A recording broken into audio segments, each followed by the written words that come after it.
Betty Marie was born June 28, 1933 in Snohomish, Washington, to Melvin Daniel Lowry and Anna Christine Hammer Lowry. She was the youngest of their 5 children, 3 daughters, and 2 sons. The family lived on some acreage outside of town near Little Bear Creek. Betty attended school at Cathcart Elementary and Snohomish High School. Tragedy struck when Melvin died near the age of 50, which led to young Mel dropping out of high school to provide for the family. With the oldest daughters grown and gone, Betty left school as well to work at her first job at Woolworth's Drug in Seattle. Betty married her first husband, Dale Heitman, and their marriage resulted in her first son, Kenneth.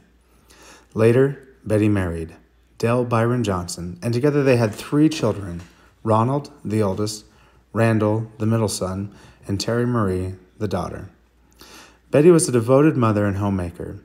Family was the most important thing in her life, and she cherished every moment of it. This inevitably led her to being a doting grandmother to her 14 grandchildren. From April 2000, she was an active member of her Christian congregation in Granite Falls, Washington, and spent many years preaching and teaching kingdom messages. With her many friends, such as Becky Erickson, her daughter-in-law, Terry Johnson, and many others. The next adventure came in 2006 when she moved to Butte, Montana with her son Randall and his family. She loved having the mountains and the beautiful scenery all around her.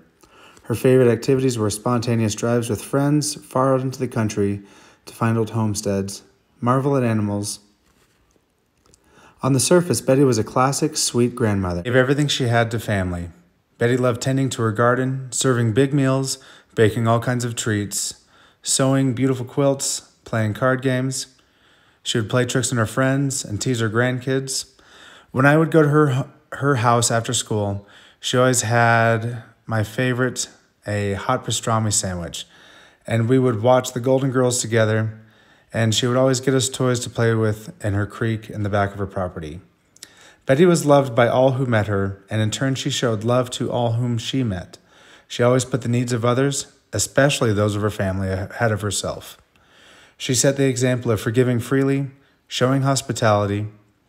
Betty will be remembered for her kind spirit as well as her sense of humor. Even in her last days, when I went to see her, even though she had much trouble remembering, she would have a smile, positive attitude, and always reply with something to the effect of, "Well, that's nice, dear." Betty is preceded in death by her parents Melvin and Anna Lowry, her siblings Jean, Mel, and Richard. She is survived by her sister Margie Barker, sister-in-law Pam Lowry, her children Kenny Heitman and his wife Marcy, Ron Johnson and his wife Kathy, Randy Johnson, and Terry Marie Craven, as well as 14 grandchildren and 14 great-grandchildren. Unconditional love is almost non-existent. She gave me that gift. She cherished family, unity, and always having her door open to her family, no matter what. To honor her life, I will keep trying to keep her family united, no matter what, because it's what she would have wanted. So to honor her, my only daughter has Betty as one of her middle names. When it's your last child, people tend to cram in all the names they can. The most sincerest form of honor is imitation. So let's owe honor to Betty Marie Johnson by showing forgiveness to each other, genuine kindness to one another, and never allowing anyone or anything from separating the bond of friends and family. Rest in peace, my grandma, Betty Marie Johnson.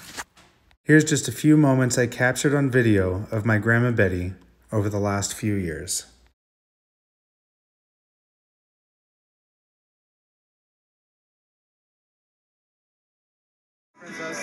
I've based my life off my grandma. I've basically been copying her. So grandma drinks white Zinfandel. I drink white Zinfandel. Slumlord. Yeah. I just trying to be like my grandma Betty. But every word was right on the money, and I got you smiling, honey, right back. There's more where that came from. Well, you know I'm just having fun, seriously. You'll be my Louisiana. These are the world's laziest dogs, Graham. Good night, nights. Lay down. Graham, toss those big dogs in the sink. Give them a bath. Toss them in the shower. Just pick them up. Graham, whose underwear is this? Is this my dad's? Me and Graham and Betty are the only Teamsters in the family, right, Graham? Can you jump in the snowplow truck? I don't want to go outside. I'm going to hang out with the pups here, and you go jump in that big snowplow truck.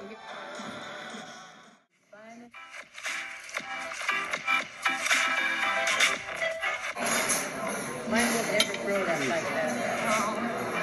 So far, that's it. Ooh. All right, Jack. Stabilize first, now walk. Walk, walk, walk, walk. A little blurry, but that's my Grandma Betty that he's walking to. And each of my boys, to help with their first steps, would borrow their great Grandma Betty's cane. Stand him up one more time. Have him finish the walk. Finish the walk.